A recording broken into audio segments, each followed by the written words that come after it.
Hallelujah hallelujah hallelujah hallelujah hallelujah hallelujah hallelujah hallelujah.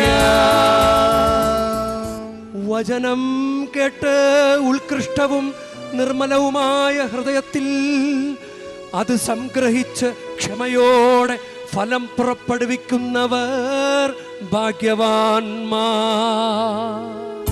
Hallelujah hallelujah hallelujah hallelujah hallelujah hallelujah hallelujah hallelujah. കർത്താവ് നിങ്ങളോടു കൂടെ, അങ്ങയും ആത്മാവോടും കൂടി. ലൂക്കായുടെ വിശുദ്ധ സുവിശേഷത്തിൽ നിന്നുള്ള വായന. കർത്താവേ, അങ്ങേക്ക് മഹത്വം. അക്കാലത്ത് പല പട്ടണങ്ങളിലും നിന്ന് വന്നുകൂടിയ വലിയ ഒരു ജനക്കൂട്ടത്തോട് ഉപമയിലൂടെ യേശു അരുളി ചെയ്തു. വിതക്കാരൻ വിതയ്ക്കാൻ പുറപ്പെട്ടു. വിതയ്ക്കുമ്പോൾ ചിലത് വഴിയരികിൽ വീണു. ആളുകൾ അത് ചവിട്ടിക്കളയുകയും പക്ഷികൾ വന്ന് തിന്നുകയും ചെയ്തു.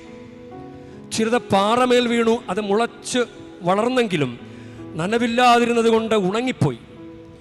ചിലത് മുൾച്ചെടികൾക്കിടയിൽ വീണു. മുൾച്ചെടികൾ അതിനോടൊപ്പം വളർന്ന് അതിനെ ഞെരുക്കിക്കളഞ്ഞു. ചിലത് നല്ല നിലത്ത് വീണു. അത് വളർന്ന് 100 മേനി ഫലം പുറപ്പെടുവിച്ചു.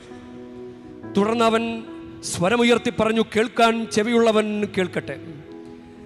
ഈ ഉപമയുടെ അർത്ഥമെന്ത് എന്ന് ശിഷ്യന്മാർ അവനോട് ചോദിച്ചു. അവൻ പറഞ്ഞു, ദൈവരാജ്യത്തിൻ്റെ രഹസ്യങ്ങൾ അറിയാൻ വരം ലഭിച്ചിരിക്കുന്നത് നിങ്ങൾക്കാണ്. മറ്റുള്ളവർക്കാകട്ടെ അവ ഉപമകളിലൂടെ നൽകപ്പെടുന്നു. അവർ കണ്ടിട്ടും കാണാതിരിക്കുന്നതിനും കേട്ടിട്ടും ഗ്രഹിക്കാതിരിക്കുന്നതിനും വേണ്ടിയാണ് അത്. ഉപമ ഇതാണ്: വിത്ത് ദൈവവചനമാണ്.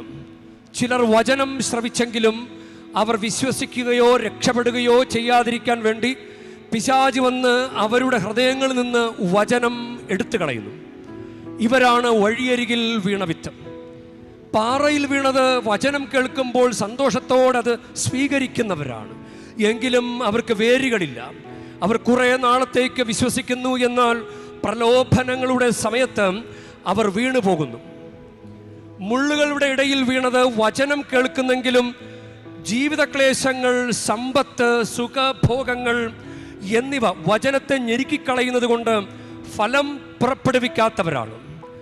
നല്ല നിലത്ത് വീണതോ വചനം കേട്ട് ഉത്കൃഷ്ടവും നിർമ്മലവുമായ ഹൃദയത്തിൽ അത് സംഗ്രഹിച്ച് ക്ഷമയോടെ ഫലം പുറപ്പെടുവിക്കുന്നവരാണ്.